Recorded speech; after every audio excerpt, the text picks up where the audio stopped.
大家好，我係傻強。近排有一樣嘢，我覺得真係要同大家認真講一講，就係 AI 換面換聲技術已經去到一個連熟人都可以呃到嘅階段。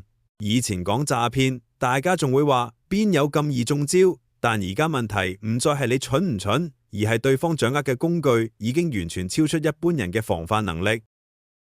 而家嘅 AI 製造技術唔只係整張假相、剪斷怪聲咁簡單，佢可以用你社交平台上嘅相同聲，快速生成一個極似你嘅樣貌同聲線，甚至可以即時對答。當你收到一段來電，個樣、把聲、講嘅方式都同你熟悉嗰個人一模一樣，其實你第一反應唔會係懷疑，而係相信。呢個就係最恐怖嘅地方，因為人類嘅判斷本身就係建基於熟悉感同信任感。而 AI 正正就係攞走咗呢兩樣嘢。你以前教人唔好信陌生人，但而家你哋唔係陌生人，而係你以為你識嗰個人。最近越嚟越多個案都係咁開始，有人收到老闆嘅視像通話，叫佢即刻過數；有人收到親人攞來電，話自己出事急需用錢。成個過程嘅粗糙位，咁奇怪口音，甚至連平時講嘅習慣都模仿到。你哋嗰一刻其實好難冷靜，所以我成日話而家嘅詐騙已經唔再係技術問題，而係心理戰。對方唔係靠漏洞入侵你部機，而係直接入侵你嘅情緒。只要佢成功製造緊急感、恐懼感、責任感，你嘅理性就會即刻被壓低。而最危險嘅地方係，好多人仲停留咗舊一套防騙觀念，例如唔好亂啲 link， 唔好貪平，呢啲固然重要。但對於 AI 製造嚟講根本唔夠，因為而家對方唔需要你嘅 link， 唔需要你下載嘅，佢只需要你信。再講一個現實嘅問題，就係呢類技術成本已經越嚟越低。以前要做高質假片，要專業設備同技術，而家普通人用幾個 app 就可以做到8-9成相似。當門檻越低，用嚟做壞事嘅人自然越多，而防範嘅一方永遠慢半步。你可能會問，咁我哋普通人仲可以點自保？我唔會話有100%安全嘅方法，但至少可以提高警覺。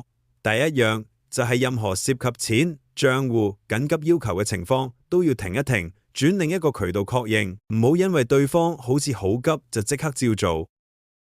第二就係建立一套只屬於你同家人同公司嘅驗證方式，例如一個暗號，一個只有你嘅先知嘅細節。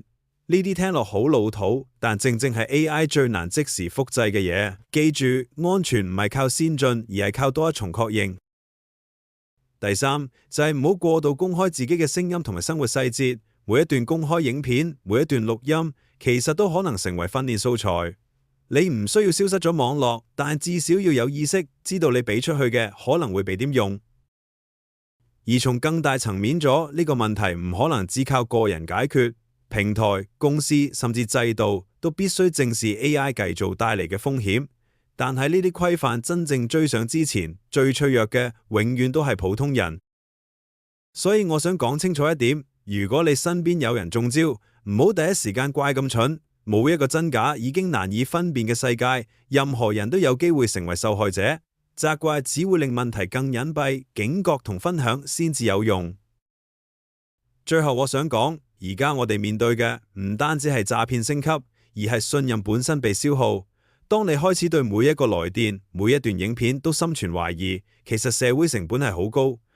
但佢未有更好保護之前，呢種小心可能係唯一嘅選擇。AI 技術唔會退後，只會再進化。問題唔係我哋用唔用，而係我哋有啲準備好面對佢嘅副作用。保持懷疑，保持冷靜，保持多一步確認。呢3樣可能就係而家最實際嘅自保方法。